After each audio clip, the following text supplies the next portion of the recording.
Margaret Thornfield thought she owned the entire neighborhood until the day she discovered that her perfect suburban kingdom was built on a lie. When she demanded I pay a $15,000 fine for removing my own pool, she had no idea she was about to lose everything she'd spent 30 years building. Sometimes the most dangerous enemy is the one who's been hiding in plain sight. And sometimes justice comes from the most unexpected places. What started as a petty dispute over property lines would end with sirens, handcuffs, and a truth so devastating it would destroy her life forever. Part 1. The Confrontation the Morning Margaret. Thornfield marched across the property line with a clipboard in one hand and righteous fury in her eyes. David Chen knew his peaceful Saturday was about to become a war zone. Stop right there. Her voice cut through the autumn air like a rusty blade. You cannot tear down that pool without proper permits. David paused, sledgehammer mid-swing, and turned to face his neighbor of 3 years. Margaret stood at the edge of his backyard, her perfectly coiffed silver hair catching the morning light. Her HOA president badge gleaming on her navy blazer like a sheriff's star. Behind her, the rest of Willowbrook Estates stretched out in suburban perfection-identical mailboxes, manicured lawns, and the kind of suffocating conformity that made David's chest tighten. Morning to you too, Margaret. David set the hammer down and wiped sweat from his forehead. The concrete pool wall had already taken a beating, chunks of debris scattered around his feet like broken teeth. Beautiful day for demolition. Don't you dare patronize me. Margaret's lips pressed into a thin line that could have sliced paper. I've been the HOA president for 12 years, and I know every single regulation in this community. Section 4.7 clearly states that any modification to existing structures requires board approval and city permits. David glanced at the crumbling in-ground pool that had been nothing but a mosquito breeding ground since he'd bought the house. The previous owners had let it rot for years, and the city had already declared it a health hazard. It's my property. Margaret, the city, ordered me to remove it. I don't care what the city says. The HOA supersedes municipal authority in matters of community aesthetics. She clicked her pen with the authority of a judge wielding a gavel. I'm issuing you a formal violation notice. You have 24 hours to cease all demolition activities and submit proper paperwork, or face a $15,000 fine. The number hit David like a physical blow. $15,000. 3 months of his salary as a high school chemistry teacher. Money he didn't have, not after the divorce settlement had cleaned out his savings and left him barely scraping by in this overpriced suburb. You can't be serious. Dead serious. Margaret's smile could have frozen hell. And if you think you can ignore this, think again. I have contacts at City Hall, the county courthouse, and every regulatory agency that matters. Cross me, Mr. Chen, and I'll make sure you never get another permit approved in this county. David studied her face, noting the flush of power in her cheeks, the way her fingers gripped the clipboard like a weapon. He'd seen that look before in his classroom, the bully who'd never been properly challenged, drunk on their own authority and convinced of their invincibility. Show me the specific regulation, he said quietly. Excuse me, Section 4.7. Show me the exact wording. Margaret's eye twitched almost imperceptibly. I don't carry the entire HOA handbook with me at all times. That's interesting, because I read every page of it when I moved in. David pulled his phone from his pocket and opened the PDF file. Section 4.7 covers landscaping modifications. Pool removal falls under Section 6.3, which specifically states that health hazard removals ordered by municipal authorities are exempt from HOA approval. The silence stretched between them like a loaded spring. Margaret's perfect composure cracked just enough to reveal something David hadn't expected. That's a misinterpretation, she stammered, then quickly recovered her imperious tone. The board will review your case at the next meeting. Until then, all work stops. The board meets once a month. The city deadline is next Friday. Not my problem. David felt something shift inside him, like a chemical reaction reaching its tipping point. For 3 years, he'd watched Margaret terrorize the neighborhood with her petty tyranny. She'd fined the Johnsons for having their garbage cans visible from the street for 30 minutes past pickup time. She'd forced elderly Mrs. Park to repaint her shutters because they were French vanilla instead of antique white. She'd even tried to ban children from playing in their own front yards because it disrupted the aesthetic harmony. Every resident lived in fear of Margaret's clipboard and her arsenal of ridiculous fines. But David was a chemistry teacher, and he understood something about pressure and volatility that Margaret had clearly forgotten. "I'll tell you what," David said, his voice carrying the calm authority he used when dealing with disruptive students. "I'm going to finish removing this pool today, and if you want to fine me $15,000, you go right ahead." Margaret's eyes widened. "You can't, but here's what's going to happen next." David stepped closer, close enough to see the foundation caked on her face, close enough to smell her expensive perfume, trying to mask something else, something that reminded him of his ex-wife's lies. "I'm going to research every single fine you've issued in the past 5 years, every permit you've claimed authority over, every regulation you've cited. You're out of line. And then I'm going to verify every single one with the actual municipal authorities, not your contacts, Margaret, the real authorities." Something flickered across Margaret's face there, and gone so quickly David almost missed it. But he was trained to watch for chemical reactions, and he'd just seen one. "You're making a big mistake," Margaret said, but her voice had lost its commanding edge. "Maybe, but I'm curious about something." David pulled up his email on his phone. "I filed a Freedom of Information request yesterday about HOA violations in Willowbrook Estates. Amazing what public records can tell you about power structures. In small communities," Margaret's clipboard trembled almost imperceptibly in her hands. "The funny thing is," David continued, "when I cross-referenced the violation notices with actual municipal permits and regulations, some interesting discrepancies started showing up. Fines issued for violations that weren't actually violations. Regulations cited that don't exist. Authority claimed that was never legally granted." "I don't know what you're implying." "I'm not implying anything, Margaret.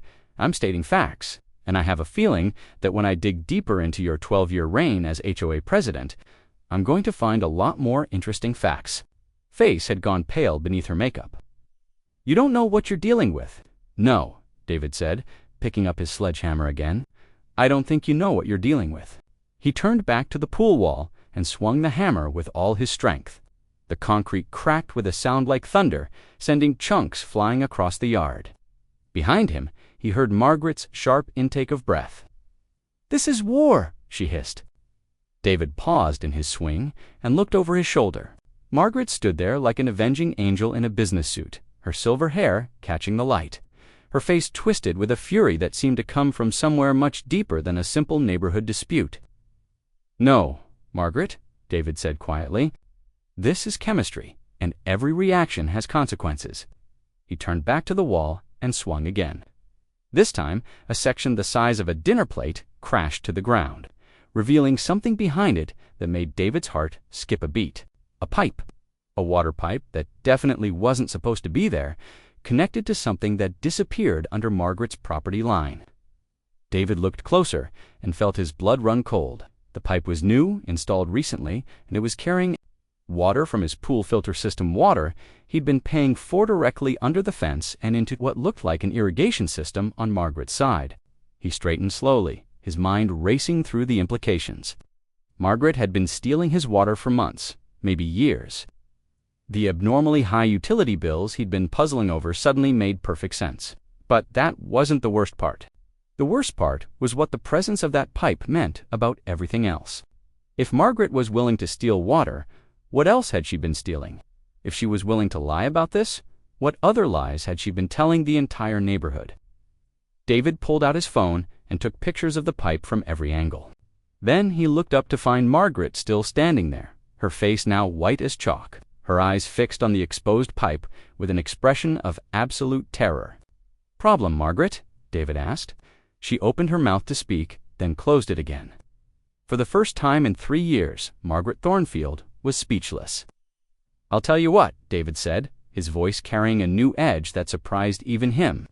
"You can keep your $15,000 fine, because when I'm done investigating what else you've been hiding, that's going to seem like pocket change." Margaret turned and walked away without another word, her perfect posture crumbling with each step. But David could see her shoulders shaking, and he knew it wasn't from anger, it was from fear.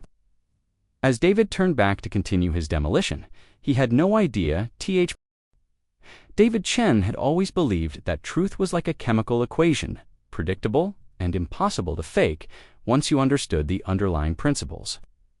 But as he sat in his kitchen at 2 a.m., surrounded by printouts, spreadsheets, and 3 cups of cold coffee, he was beginning to realize that Margaret Thornfield had been conducting an experiment in deception that would have impressed even the most corrupt chemist. The water theft was just the tip of the iceberg. "Jesus Christ," David muttered, running his fingers through his hair as he stared at the latest document on his laptop screen. The Freedom of Information request had yielded a treasure trove of information, but each answer only led to more disturbing questions. His phone buzzed. A text from an unknown number. "Stop digging, or you'll regret it."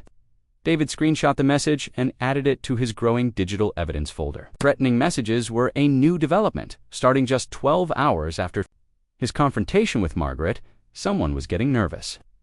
Good, he turned back to his research. Following a paper trail that stretched back 8 years to when Margaret had first claimed authority over major structural modifications in the neighborhood, the more he dug, the clearer the pattern became. Margaret hadn't just been abusing her HOA authorities, he'd been systematically defrauding the entire community. The fake fines were the most obvious crime.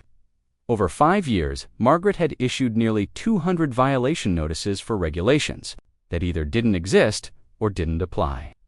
Residents had paid over $180,000 in bogus fines rather than challenge her authority. Money that should have gone into community improvements had vanished into accounts that Margaret controlled. But the water theft was more personal and more extensive than David had initially realized. The illegal irrigation system didn't just tap into his linet, connected to at least 6 other properties, all without the owner's knowledge. Margaret had been stealing thousands of gallons of water monthly while her victims paid the bills.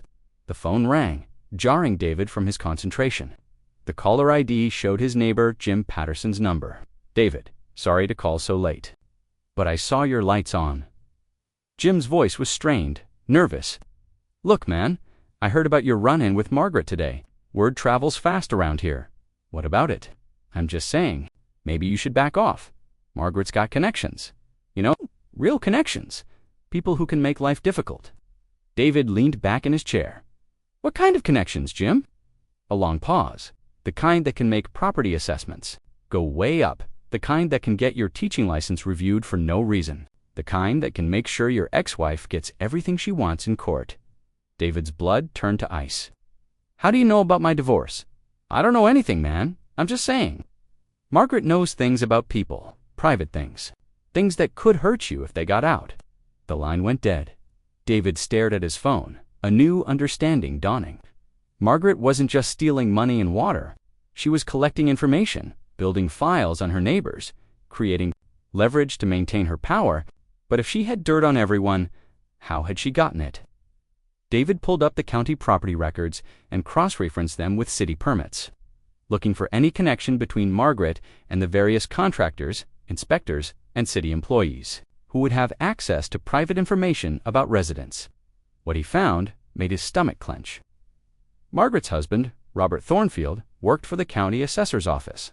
He had access to financial records, property valuations, and personal information about every homeowner in the district. Margaret's sister, Linda Voss, worked for the city permitting department. Margaret's son-in-law, Derek Mills, was a private investigator who specialized in background checks for divorce proceedings. It was a family business built on information brokerage and systematic corruption. David's hands shook as he connected the dots. Margaret hadn't just been running a scam, she'd been running a protection racket.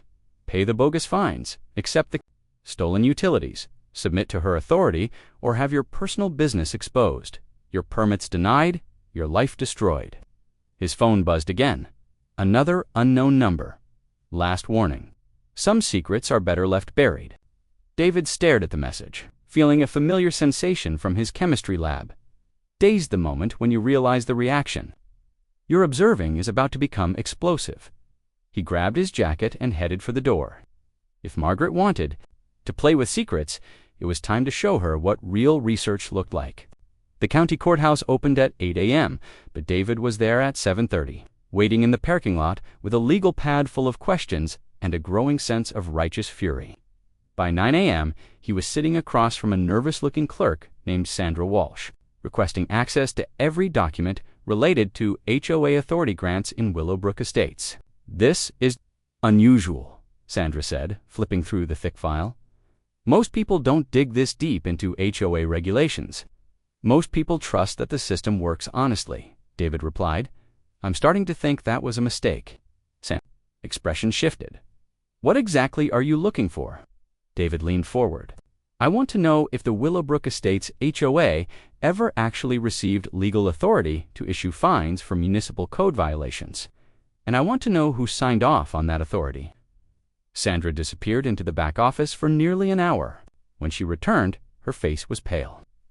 "Mr. Chen, I think you need to see this." She placed a document on the counter with trembling hands. The HOA charter for Willowbrook Estates was amended 5 times between 2018 and 2022. Each amendment expanded their authority over municipal matters.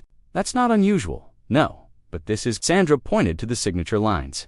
Every amendment was signed off on by the same city official, Thomas Brennan, Deputy Director of Community Development, the same Thomas Brennan who approved the original development permits for Willowbrook Estates in 2010.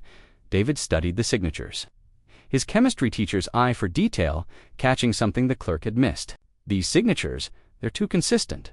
Look at the pen pressure, the angle of the strokes. Same pen, same hand position, probably signed all at once." Sandra's eyes widened. "You think they were backdated? I think someone created legal justification for 12 years of fraud after the fact." David pulled out his phone and photographed every page. "Do you have records of Thomas Brennan's current employment status?" Another trip to the back office. This time Sandra returned with a printout and an expression of barely contained shock. Thomas Brennan retired in December 2022. His retirement party was hosted at ... She swallowed hard. At the home of Robert and Margaret Thornfield, the pieces clicked into place with mathematical precision. Margaret had been running an illegal operation for over a decade, then convinced her city contact to create backdated documentation to legitimize her authority. Brennan had signed off on the forged amendments just before retirement, probably in exchange for a generous retirement gift or ongoing payments. David's phone rang. Margaret's number. "Having fun playing detective?" Her voice dripped with venom. "Actually, yes. Your family's quite the operation, Margaret. Property assessments, permit applications, background investigations, very thorough. You have no idea what you're dealing with. I have some idea. The question is, how many other people are involved? How deep does this go?" A long silence. When Margaret spoke again, her voice had changed. The imperious authority was gone, replaced by something desperate and dangerous. "Meet me at Riverside Park in 1 hour." "Come alone." "Why would I do that?" "Because if you don't, I'll make one phone call and your ex-wife will know about the $15,000 you've been hiding in that offshore account your divorce lawyer never found." David's blood froze. He didn't have an offshore account, but Margaret's confidence suggested she had documentation that would be difficult to disprove in court, the kind of documentation that could land him in prison for perjury and fraud. "You're bluffing, am I?" Derek is very good at what he does. Amazing what he can create when properly motivated. Bank statements, transaction records, email correspondence. All very convincing, all very damaging. David closed his eyes, feeling the weight of Margaret's trap settling around him. She'd built her power on information and leverage, and now she was using both to protect herself. But Margaret had made one crucial mistake. She'd assumed David was like her other victims, scintillated, afraid, and willing to be blackmailed into silence. She didn't know about his background in chemistry, where the most dangerous reactions often started with the most innocuous-looking compounds. "Riverside Park," David said. 1 hour. Good boy, and David. "Don't bring any recording devices." "I'll know if you do." The line went dead. David stared at his phone, then at the courthouse documents spread across the counter. Sandra was watching him with worried eyes. "Are you okay?" she asked. David gathered the papers and stood up. "Actually, I think I'm about to be better than okay." He walked out of the courthouse with a plan forming in his mind. Margaret wanted to meet face to face, probably to offer him some kind of deal silence in exchange for dropping his investigation. She thought she held all the cards, with her fabricated evidence and her network of corrupt contacts. But David had something Margaret didn't expect: the methodical patience of a scientist. And Riverside Park stretched along the Millbrook River like a green ribbon, its walking paths dotted with joggers and dog walkers enjoying the crisp October afternoon. David arrived 15 minutes early and chose a bench near the old stone bridge, a position that gave him clear sight lines in all directions and multiple escape routes. If Margaret's meeting turned out to be something more sinister, he wasn't taking any chances. The voice recorder app on his phone was already running, hidden in his jacket pocket. A second phone, his old backup device, was recording video from his car, positioned to capture the entire meeting area. If Margaret thought she could intimidate him into silence, she was about to learn that chemistry teachers understood the importance of documenting experimental procedures. Margaret appeared exactly on time, walking across the park with the measured pace of someone who'd choreographed this confrontation down to the last detail. She'd traded her usual power suit for designer jeans and a cashmere sweater. But the transformation didn't fool David. This was still the woman who'd terrorized an entire neighborhood with fake fines and stolen utilities. "Punctual, as always," Margaret said, settling onto the bench beside him. "I appreciate that in a person. Let's skip the pleasantries. What do you want?" Margaret smiled, but it didn't reach her eyes. "I want to resolve this situation before it gets out of hand." "You're a smart man, David, smart enough to understand that sometimes the cost of being right is higher than the cost of being wrong. Meaning you drop your little investigation, remove that ridiculous pool quietly, and we both go back to being civilized neighbors."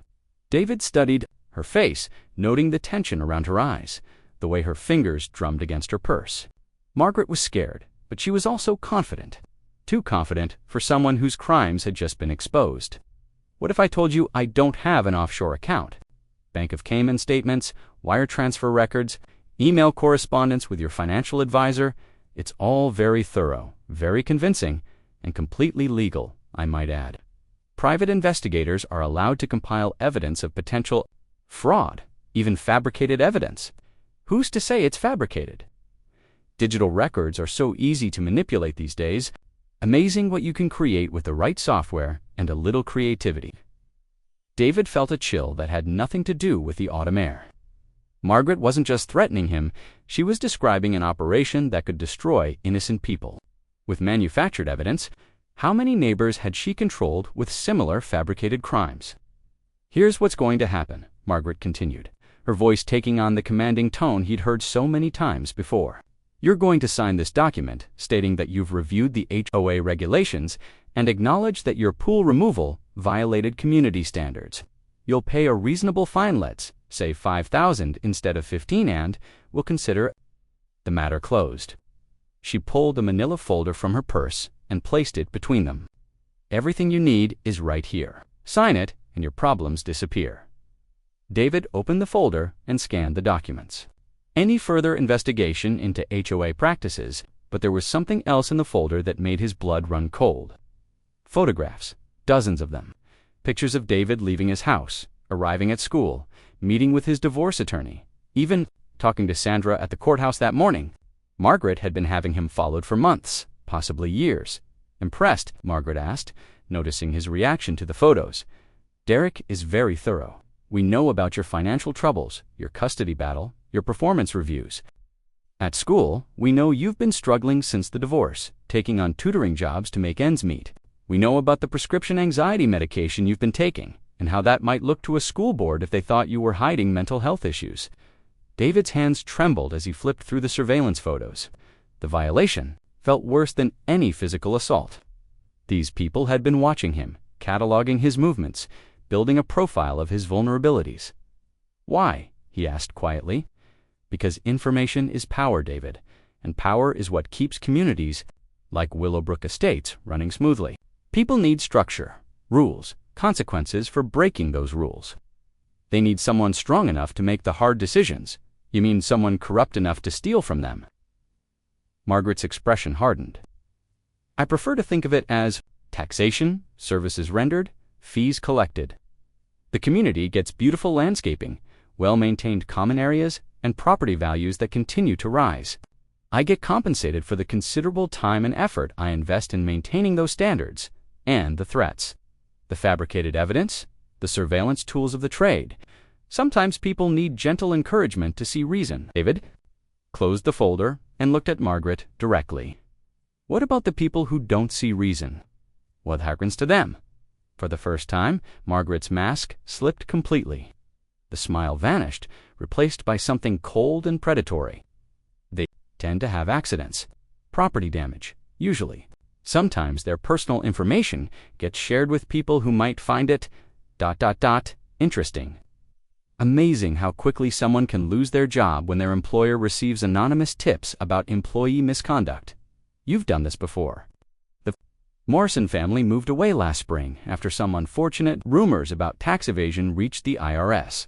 The Garcias had terrible luck with vandalism, and poor old Mrs. Chuno, relation to you, I assume had such problems with her Medicare benefits after someone reported potential fraud.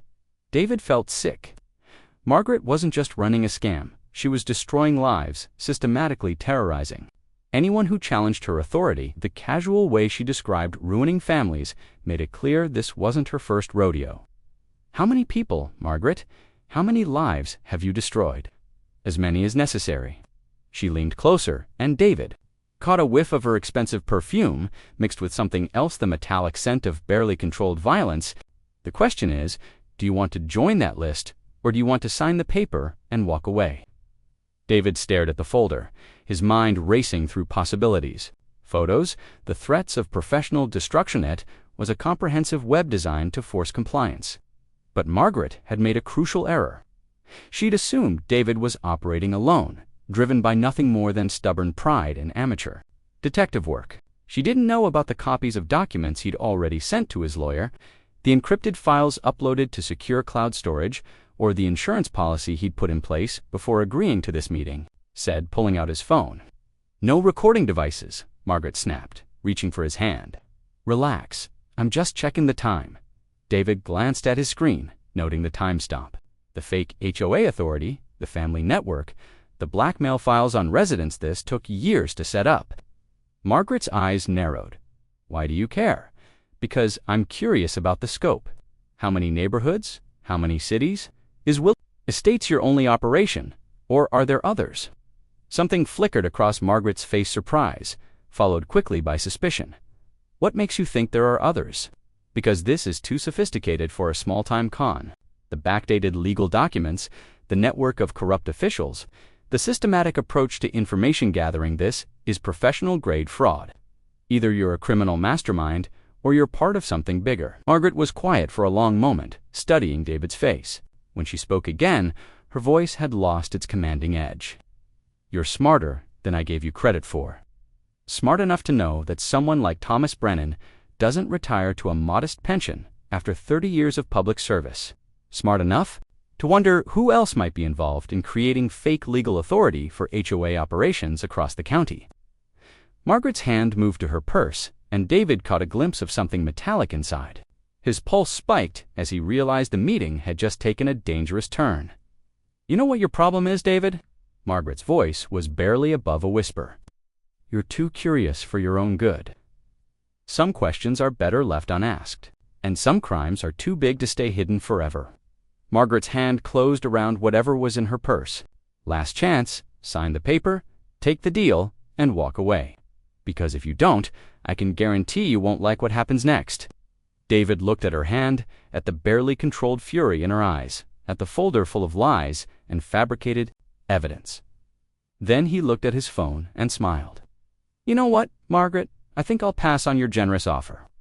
He stood up, tucking the folder under his arm. But I want to thank you for this conversation. It's been very illuminating. Where do you think you're going? Home to make some phone calls? Starting with the FBI's Financial Crimes Division? The interrogation room at the county sheriff's office smelled like stale coffee and broken dreams. David sat across from Detective Maria Santos, watching her flip through a file that had grown alarmingly thick in the 3 hours since Margaret's arrest. This is bigger than we initially thought, Detective Santos said, her voice grim. A lot bigger. Through the one-way glass, David could see the controlled chaos of the sheriff's department. Phones ringing constantly, officers rushing between desks, federal agents in dark suits conferring in hushed tones. The investigation that had started with a pool removal had exploded into something that required alphabet soup agencies and overtime for half the department. "How much bigger?" David asked. Detective Santos pulled out a map of the county, dotted with red pins. 17 HOA communities, all with similar patterns of fraudulent fines, utility theft, and resident intimidation. "We're looking at a criminal enterprise that's been operating for over a decade, stealing an estimated $2.3 million from homeowners across the region." David stared at the map, each red pin representing hundreds of families who'd been systematically robbed and terrorized, all run by Margaret. Margaret was middle management. The operation is much more sophisticated than one person could handle. Alone, Detective Santos opened another file, revealing surveillance photos that made David's blood run cold. These were found in her home office. Professional-grade equipment, detailed files on over 300 individuals, and financial records showing payments to a network of corrupt officials spanning 3 counties. The photos showed David's neighbors in compromising situations, financial difficulties, family disputes. Margaret had been collecting blackmail material on an industrial scale. "The scary part," Detective Santos continued, "is how organized it all was. They had inside people in municipal governments, county offices, even some state agencies." David's phone buzzed. Another unknown number, but this time the message made his hands shake. "Your daughter Emma looks beautiful in her soccer uniform. Would hate for her to have an accident." "They're threatening my daughter," David said, showing the message to Detective Santos. Her expression darkened. "That changes things. We're putting you and your family in protective custody immediately. My ex-wife lives in Portland with Emma. They're 300 miles away. Not anymore, they're not." Detective Santos made a quick phone call, then turned back to David. "Portland PD is picking them up now. We have safe houses set up for situations like this. Situations like what? Organized crime cases where witnesses become targets." Detective Santos leaned forward, her voice dropping to a whisper. "David, what you uncovered isn't just fraud. It's racketeering, money laundering, and criminal conspiracy on a scale that makes the FBI very interested." Margaret gave us some names during her initial questioning, but we think she's small fish in a very big pond. The door opened, and a man in a federal agent's uniform entered. Tall, gray-haired, with the kind of weathered face that suggested he'd seen every possible variation of human corruption. "Agent Robert Kellerman, FBI Financial Crimes Division," he said, shaking David's hand. "I need to ask you some questions about what you've discovered." For the next 2 hours, David walked Agent Kellerman through every detail of his investigation. The water theft, the fraudulent fines, the backdated legal documents, the surveillance operation that had led to Margaret's arrest. "You did good work," Kellerman said when David finished, "better than some of our trained investigators, but you've also kicked over a hornet's nest that's been operating under the radar for over a decade. How much danger am I in?" "Considerable. The people running this operation have killed before to protect their interests. 3 suspicious deaths in the past 5 years, all individuals who were asking uncomfortable questions about HOA practices. In their communities, David felt the room spin. Murdered, made to look like accidents.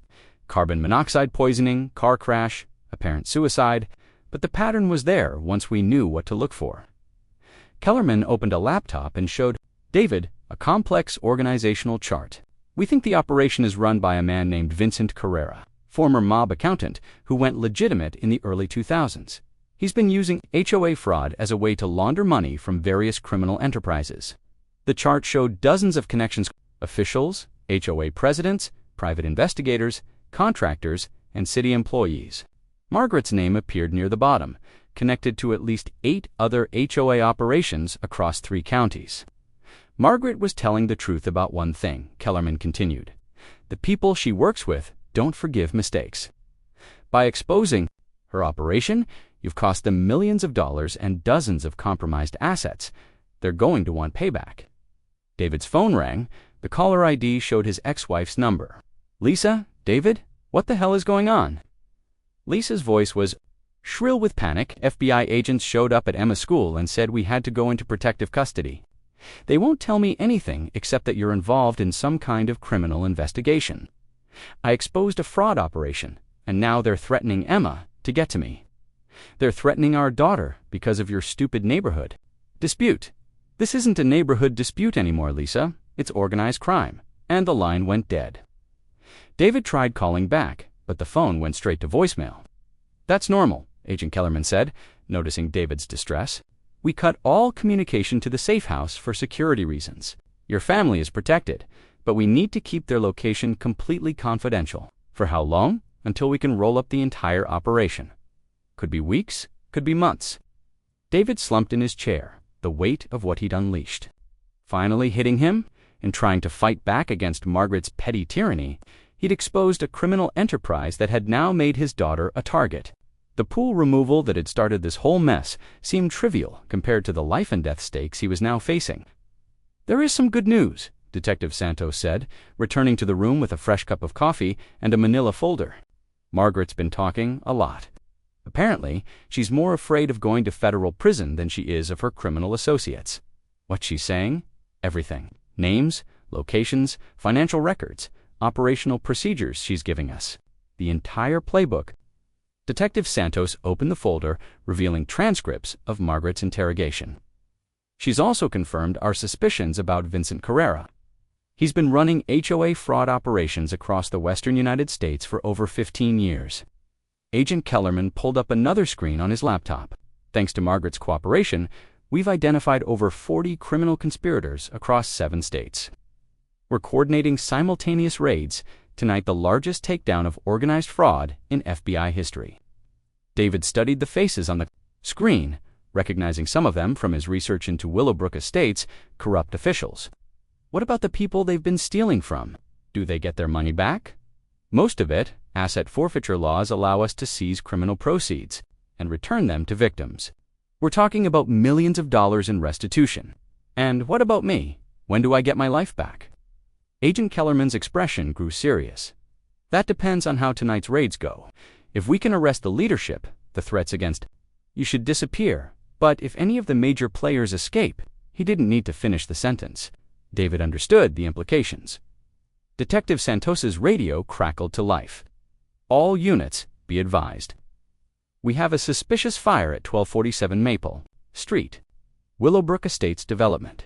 Responding units report possible arson. David's heart stopped.